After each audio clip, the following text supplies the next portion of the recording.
여러분 한 주일 동안 안녕하셨습니까?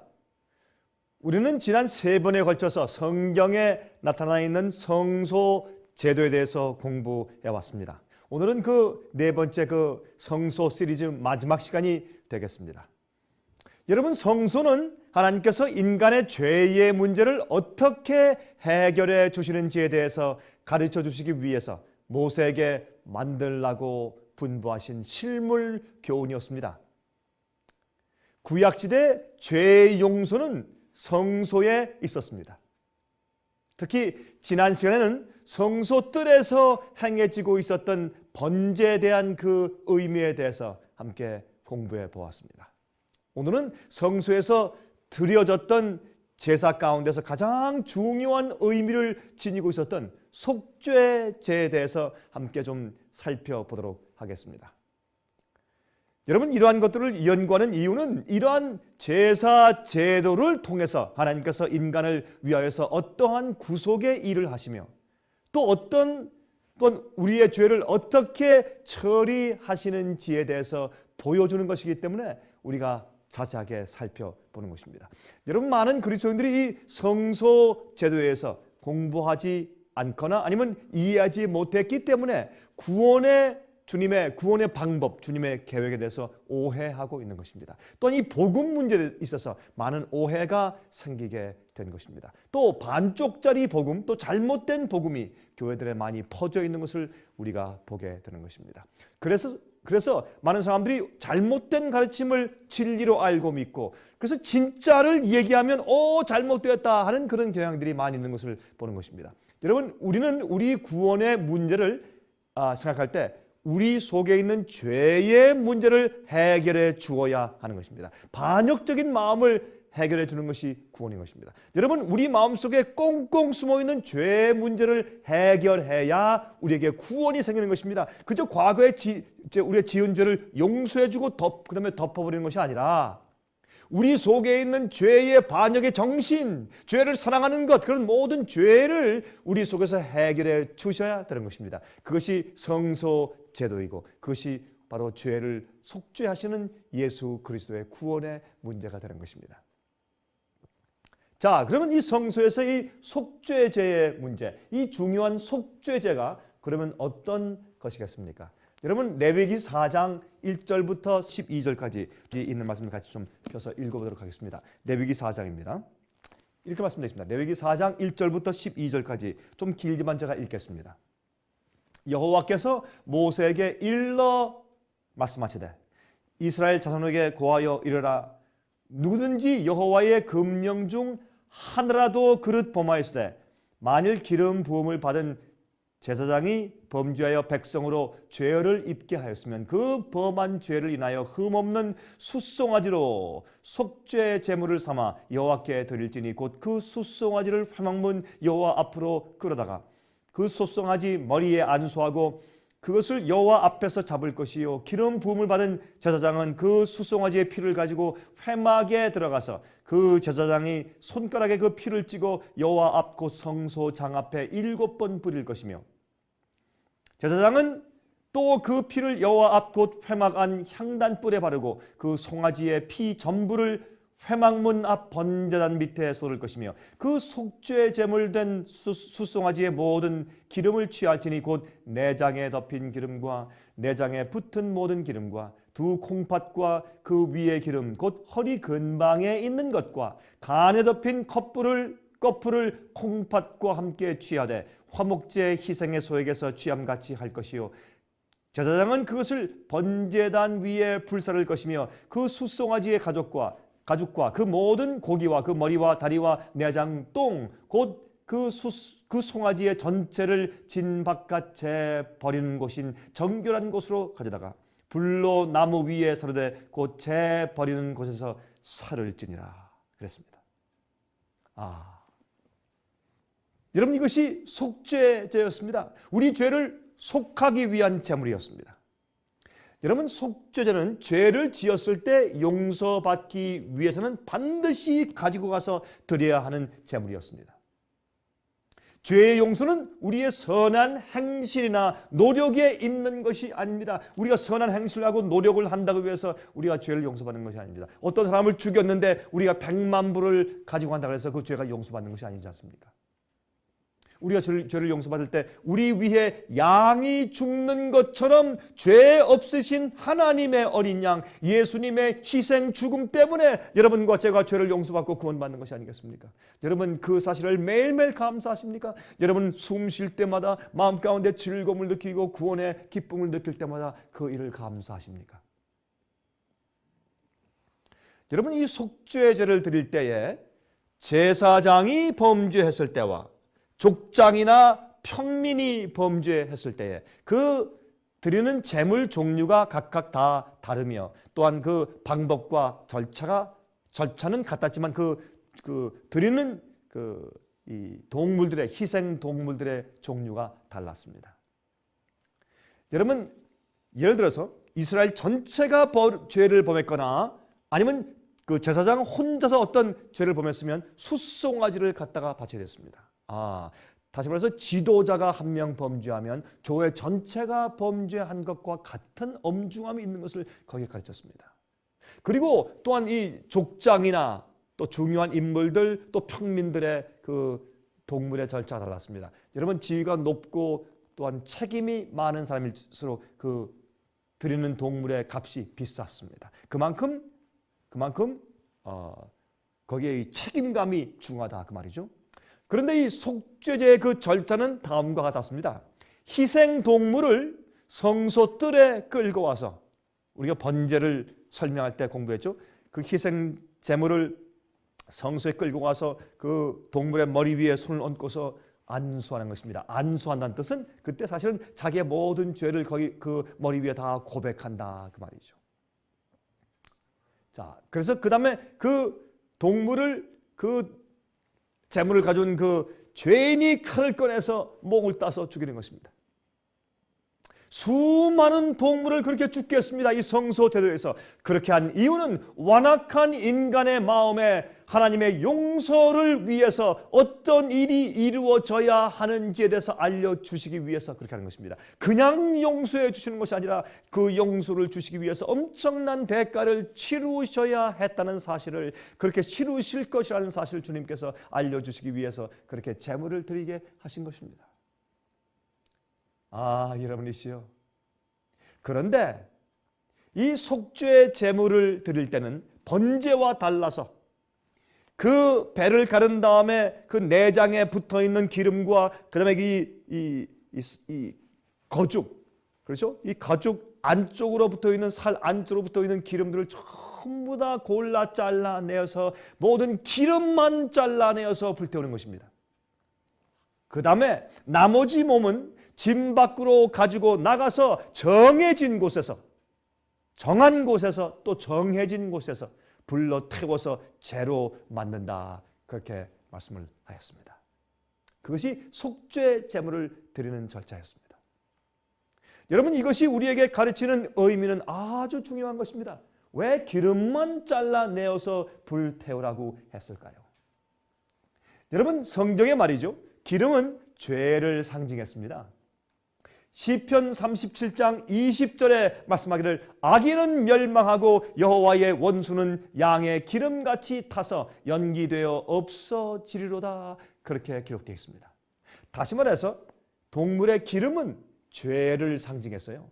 그래서 죄를 먼저 깊이 회개하고 죄를 고백하고 죄를 버리기로 결심하는 것입니다. 죄를 버려야 할 것입니다. 죄를 진심으로 슬퍼하고 후회하면 죄를 버릴 수 있는 것입니다. 그리고 여러분, 그 속에 있는 기름만 잘라내는 것처럼 죄를 전부 다 우리가 고백해서 버리고 불태워야 하는 것입니다. 그 나머지 몸을 진 밖에서 태워버린다고 했는데, 그것은 회개치 아니한 죄인들이 앞으로 심판을 받고 영원한 불에 태워 멸망받게 되는 것을 거기서 상징하게 되었습니다. 여러분이시여, 앞으로 천년기 이후에 둘째 부활 때, 악인의 부활 때 악인들이 부활하면 그때 새 예루살렘 성전 밖에서 불에 태워서 죄가 되어 없어지지 않습니까, 여러분이시여? 그것을 상징하는 것이겠지요. 죄와 악인들과 또한 죄의 장본인인 마귀가 완전히 불에 태워짐을 당하는 것입니다. 그렇게 할 때 이 속죄제가 하나님께 향기가 된다 그랬습니다. 여러분, 어떻게 동물의 기름을 태우면 그 냄새가 역겹죠. 그런데 그것이 어떻게 하나님께 향기가 된다고 표현했을까요? 그것은 우리가 죄를 고백하고 회개하고 버리고 그것을 태울 때, 주님께 드릴 때 하나님께 그것은 얼마나 아름다운 향기처럼 보이겠습니까? 우리 죄인들이 회개하고 주 앞에 나와서 죄를 포기하고 버리는데, 여러분, 속죄 제물을 드릴 때만 양의 피를 가지고 성소 안으로 들어갑니다. 여러분, 속죄제를 드릴 때 그 피를 받아가지고 성소 안에 들어가서 성소와 지성소 사이에 있는 그 휘장 앞에, 그 밑에 바닥에 7번 뿌리죠. 예수 그리스도의 피의 공로 때문에 죄인이 다시 하나님 앞으로 나아갈 수 있는 특권을 받게 되는 것입니다.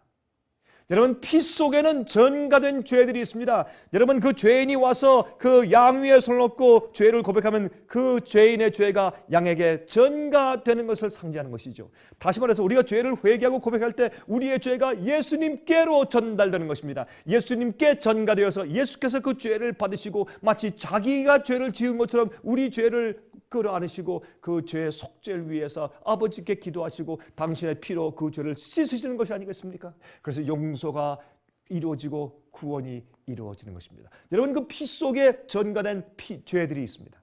그래서 피를 통해서 성소로 옮겨져 가는 것입니다. 그 다음에 제사장이 대신해서 그 죄인의 죄를 위해서 중보 기도하죠.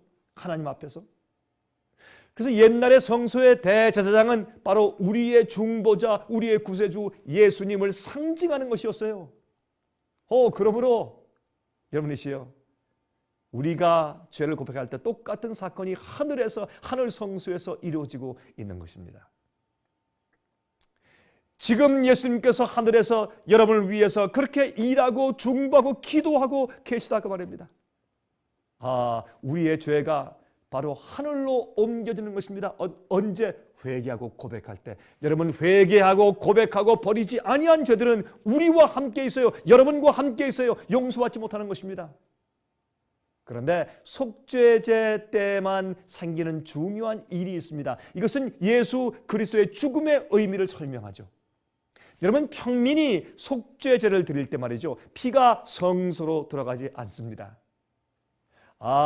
여러분, 그때 여러분 피를 가지고 성소에 들어가서 뿌리면서 중보 기도해야 할 텐데 그렇게 하지 않는 것을 볼 때 여러분, 이 평민이 좀 놀라서 당황해서 말하죠. 제사장이시여, 내가 지금 가져온 그 양의 피를 받아가지고 성소에 들어가서 뿌린 다음에 내 죄를 위해서 대신 기도해 줘야 내가 용서받지 않겠어? 여러분, 여기에 레위기서 6장 24절부터 26절까지, 레위기서 6장 24절부터 26절까지, 그리고 29절 30절에 다음과 같이 말씀되어 있습니다. 한번 읽어보겠습니다. 여호와께서 모세에게 일러 말씀하시되 아론과 그 아들들에게 고하여 이르라.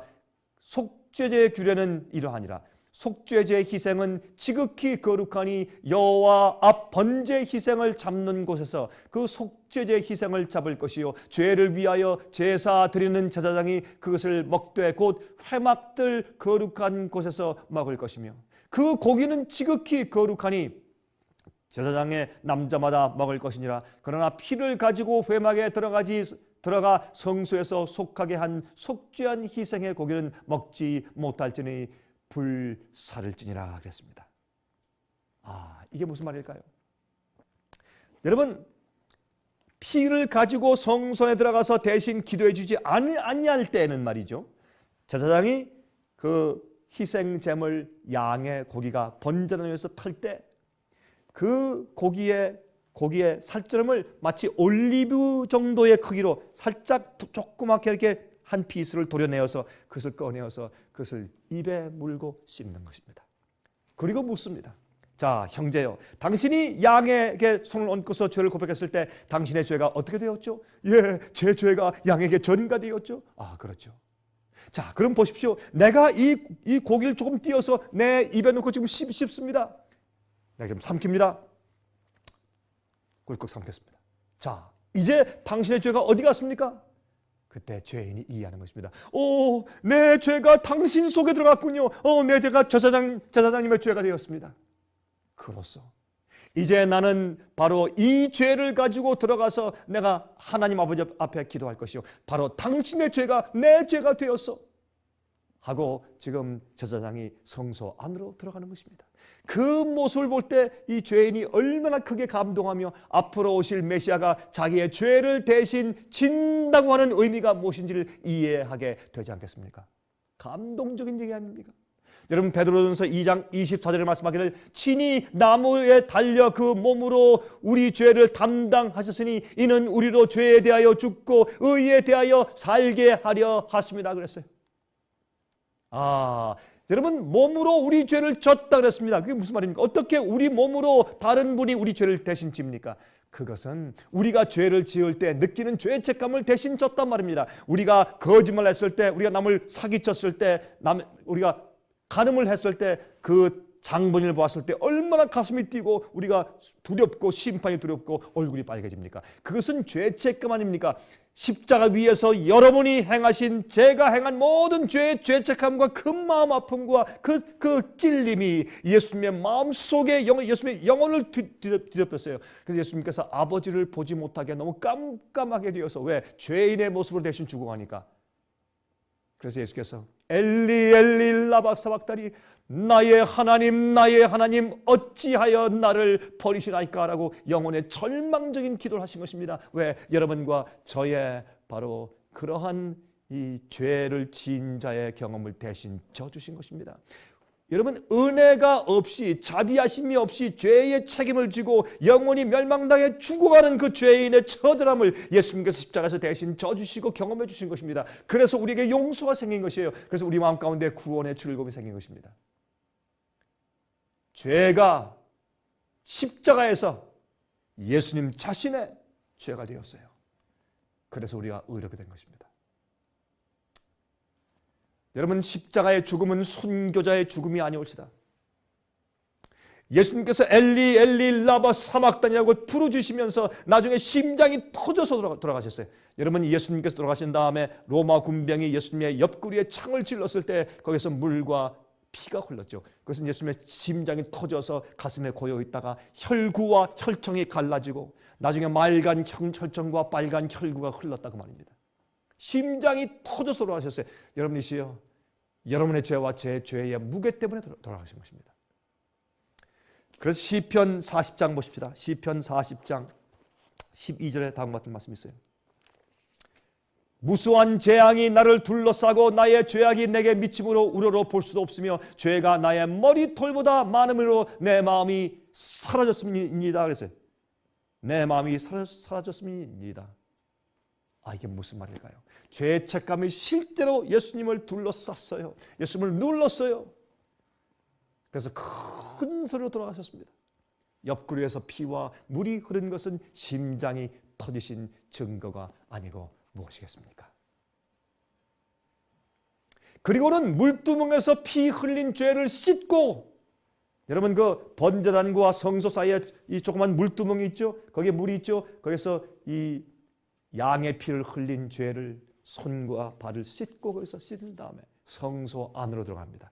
여러분, 성소 안에서 세 가지 물건을 발견합니다. 회개의 경험을 유지하는 성화의 경험을 상징해요. 죄를 씻은 다음에 이제 예수님과 함께 거룩한 생활로 같이 동행하고 걸어야 할 것입니다. 그래서 성소로 들어가는 것입니다. 이것이 구원의 경험을 실물 교훈적으로 설명해 준 성소 제도예요. 여러분, 회개의 경험을 유지하는 성화의 경험에 들어갑니다. 주님과 동행합니다. 여러분, 말씀의 빛으로, 말씀의 양식으로 먹는 것입니다. 여러분, 들어가면 왼쪽으로 7 금촛대가 있어요. 이 금촛대는 비춰주는 빛이죠. 그것은 성경 말씀을 상징해요. 이 말씀은 무엇입니까? 주의 말씀은 내 발의 등이요 내 길의 빛이니이다. 주의 말씀이 바로 빛입니다. 우리의 이제부터 회개하고 하늘로 가는 여행길에 내 앞에 진리의 빛의 길에 빛을 주는 것입니다. 이 길로 가라. 여긴 위험하다 하고 진리의 길에 빛을 주는 것이죠. 여행길에 또한 양식이 있어야 합니다. 그저 빛만 가지고 못 가요. 빛만 비춰도 우리가 양식이 있고 배불러야 가는 것입니다. 그래서 오른쪽에 무엇이 있습니까? 떡상이 있어요. 떡상에 있는 떡은 12개가 있죠. 모든 이스라엘 백성들에게 주기 위해서. 다시 말해서 우리에게 생명의 말씀이 우리에게 또 빛이 될 뿐으로 동시에 떡이 됩니다. 우리의 생명의 하늘 양식이 돼요. 이것을 먹어서 배불러 살 수 있어요. 여러분 우리가 하루 3끼 먹지만은 그것이 없으면 살지 못해요. 마찬가지로 우리가 매일 주의 말씀의 양식을 먹지 않고 어떻게 삽니까? 많은 사람들은 일주일, 한 달, 1년 내내 양식 먹지 않고 살면서 그들이 그리스도인인 줄 알아요. 그들은 이미 죽어 있는 것입니다. 1년 동안 양식을 안 먹어보세요. 죽지 않습니까? 많은 사람이 착각하고 살고 있는 것입니다. 그다음에 중보의 기도 상자는 분향단이 앞에 있는 것입니다. 그것은 우리가 실수할 때, 우리가 여전히 가끔 연약하게 쓰러지고 범죄할 때 주님의 중보의 기도가 항상 우리와 함께 있는 것입니다. 예수님의 의의 기도가 우리와 함께 있지 못하면 우리는 희망이 없는 것입니다. 중보의 기도, 분향단, 예수님의 기도, 예수님께서 우리와 함께 계시는 것입니다. 그래서 죄의 용서뿐만 아니라 그 죄를 이길 수 있는 은혜, 성령의 능력을 나누어 주시는 일이 중보의 중요한 부분입니다. 우리의 죄를 용서하실 뿐만 아니라 그 죄를 다시 짓지 않고 이길 수 있는 능력까지 주시는 것이 예수님의 중보입니다. 여러분 그 중보 사업을 알고 계십니까? 그렇게 성소에 들어갔다 나중에 어디 갑니까? 그리고는 지성소로 들어가는 것입니다. 지성소로 1년의 마지막 날 한 번 대속죄일 날 지성소로 들어갑니다. 그때 성소가 정결케 된다고 했습니다. 여러분 성소가 죄 때문에 이미 더러워졌죠. 왜요? 우리가 자꾸 죄를 지었을 때 우리 죄의 기록이 하늘에 올라가서 하늘의 죄책에 기록되어 있지 않습니까? 하늘은 깨끗한 곳이지만 우리의 죄 때문에 하늘이 더러워졌습니다. 더럽힘을 당했어요. 왜요? 우리의 죄에 대한 기록이 하늘에 계속 올라가니까 그것을 위해서 예수님께서 계속 위해서 중보 기도해 주시고 우리가 회개할 때야 그 죄가 용서받지 않습니까? 여러분은 회개하셨습니까? 여러분의 모든 과거의 죄가 여러분이 기억하는 모든 죄를 다 고백하고 회개하셨습니까? 그래서 그 죄가 정말 용서받았나요? 어떤 사람은 말합니다. 십자가 위에서 이미 내 죄가 미래의 죄까지 이미 다 용서받았는데 뭐 회개할 필요가 무엇이 있는가? 여러분이시요? 아닙니다. 우리가 그것을 죄 지은 걸 깨닫고 우리가 슬픈 마음으로 죄를 회개하고 버리고 고백하지 않을 때 어떻게 죄가 용서받을 수 있습니까? 용서는 자동적으로 이루어지는 것이 아닙니다. 여러분의 깊은 회개와 함께 이루어지는 것입니다. 성령께서 역사하실 때 거들지 마십시오.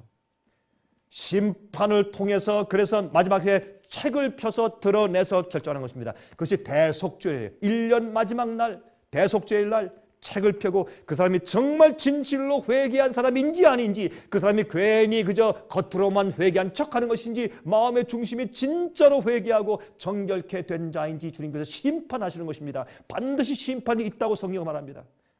우리가 행한 대로 심판하신다고 성경은 말합니다. 그래야 하나님의 의로우심이 드러나지 않겠습니까? 주님께서 공정하신 것이 드러나지 않겠습니까? 누가 구원받을 자격이 있는지를 심판하시는 것입니다. 누가 진실로 회개했는지를 확인해야 되지 않겠습니까? 어떤 사람들은 말이죠.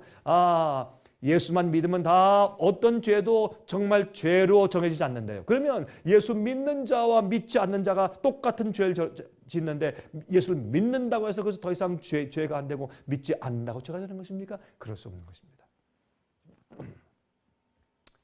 여러분 에베소 3장 9절과 10절에 말씀했습니다. 영원부터 만물을 창조하신 하나님 속에 감추었던 비밀의 경륜이 어떠한 것을 드러내게 하심이라. 이는 교회로 말미암아 하늘에서 정사와 권세에게 하나님의 각종 지혜를 알게 하려 하심이라 했어요.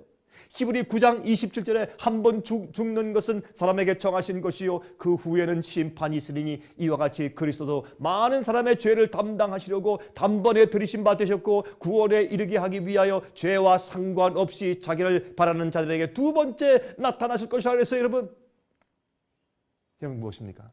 지성소에서는요 하나님의 영광 앞에 광채 앞에 서야 하는 것입니다. 주님께서 하늘의 교회와 이 땅의 교회를 합치시기 위해서 이 세상 교회를 정결케 하시고 죄를 용서하셔야 합니다. 우리 죄를 정결케 하시고 용서하셔야 하늘과 합치시는 것입니다. 그런 일이 생겨야 하는 것입니다. 원래 아담과 하와는 하나님의 임재 앞에서 살았습니다. 그러나 계명을 어긴 죄를 짓고 나서부터 하나님의 영광 앞에서 살 수가 없게 된 것입니다. 다시 하나님 앞에서 영원히 살 수 있는 길은 죄를 없애는 것이에요. 죄의 용서로 끝나는 것이 아닙니다. 다시 반역하지 않을 마음과 순종하는 품성이 생겨야 돼요. 마음이 바뀌어야 돼요. 그렇게 하기 위해서 주님께서 이 성소 제도로 우리를 가르치시는 것입니다. 성화가 필요합니다. 하나님의 구원은 죄를 씻기만 하면 되는 것이 아닙니다. 새 마음을 받아야 합니다. 예수의 마음을 받아야 합니다. 우리 마음에 새로운 마음을 창조해 주셔야 합니다. 대속죄는 모든 사람들이 성소 주위에 다 모여서 기도했습니다. 모든 죄에서 정결케 되어야 했습니다. 진실로 회개한 자들만 죄에서 도말되고 깨끗게 되는 것입니다. 기록죄에서 죄가 다 지워지는 것입니다. 강제로가 아닙니다. 죄의 용서와 도말은 다른 것입니다. 죄의 용서는 성소 뜰에서 우리가 회개할 때 우리 죄를 씻어주시는 것이지만 나중에 맨 마지막엔 우리가 진짜로 회개하고 회개한 그런 생활을 살았는지에 대해서 주님께서 마지막에 살펴보실 것입니다. 그 심판이 있을 것을 성경이 분명히 말씀하고 있는 것입니다. 본인의 동의와 진실된 회개가 입증된 이후에 주님께서 그에게 영생을 주실 것입니다. 지성소는 우리가 하나님 앞에서 다시 영원히 살기 위한 심판을 의미합니다. 하나님의 우리를 다시 회복시키시는 사랑이 거기 있습니다. 이 문제에 대해서 더 자세히 알고 싶은 분들은 저희 사무실에 전화하십시오. 그리고 그런 책잘 받아가십시오. 또한 그런 테이블 받아가십시오. 그리고 더 연구하십시오. 성소 안에 오셔서 주님 안에서 정결케 되는 참된 구원의 경험을 하시기 바랍니다. 여러분, 주님 속히 오십니다. 준비하십시오. 마음을 정결케 하십시오. 저는 다음 주 시간 다시 뵙겠습니다. 안녕히 계십시오.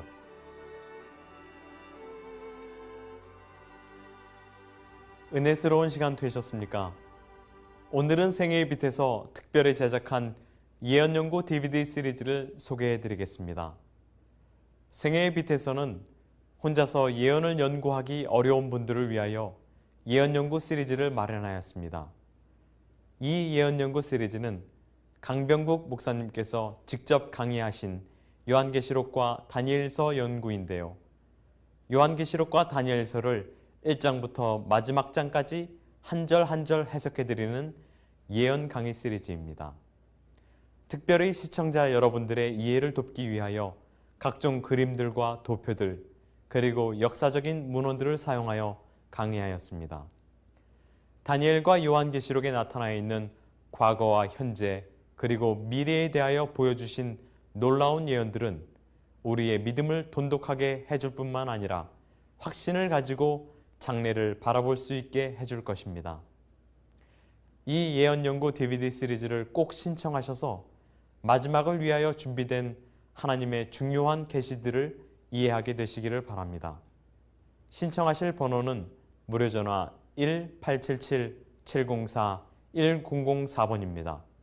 1-877-704-1004 1004번으로 전화해 주시기 바랍니다. 미국 동부 시간으로 월요일부터 금요일까지 9시에서 5시 사이에 전화해 주시기 바랍니다. 그럼 다음 시간까지 안녕히 계십시오.